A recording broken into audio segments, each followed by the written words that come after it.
آپ سکتا سے بہتر وقف کر لیجئے، یہ تو اور زیادہ بہتر ہے۔ اسے بعض اوقات ذہن میں آتا ہے نا کہ سکتا کریں یا وقف کریں، تو وقف زیادہ بہتر ہے۔ اگر وقف نہیں کرتے تو کم از کم سکتا ضرور کر لیجئے۔ دوبارہ پڑھ لیجئے، من مرقدنا ھذا، یہ تو سکتا ہو گیا۔ اگر وقف کرنا ہو تو کس طرح کریں گے؟ من مرقدنا ھذا،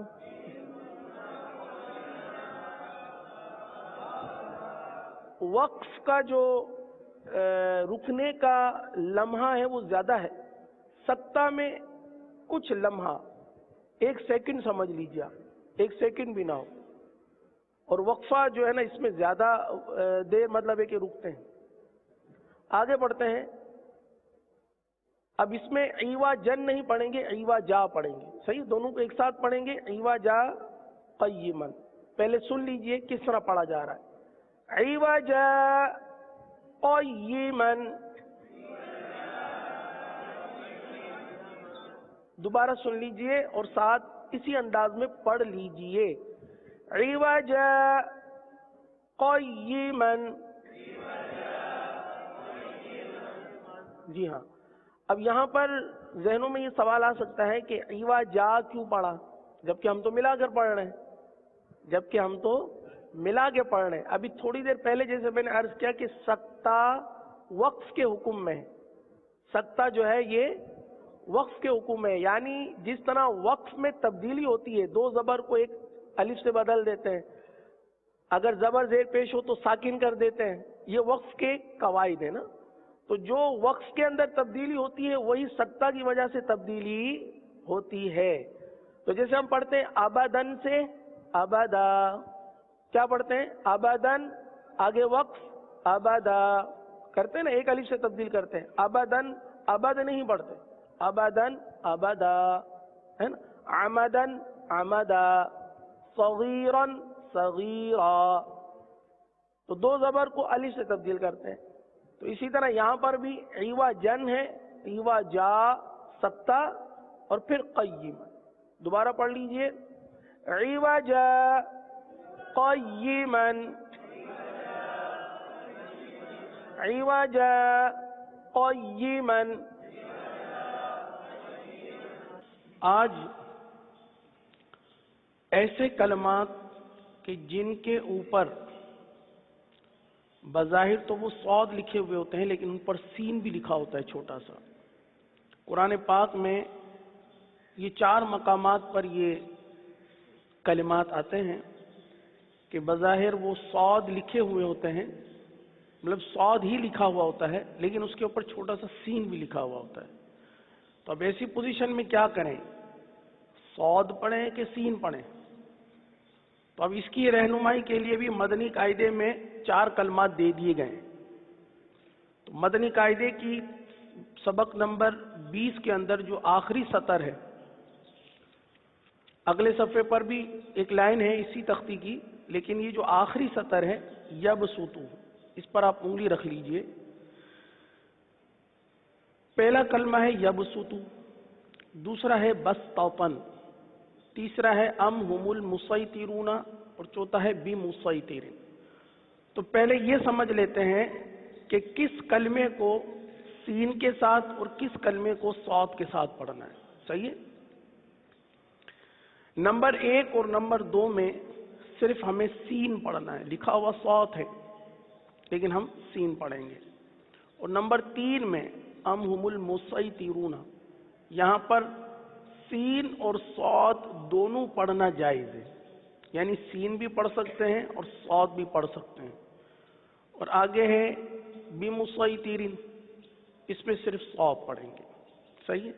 اب آئیے اس کی ادائیگی کر لیتے ہیں۔ اعوذ باللہ من الشیطان الرجیم،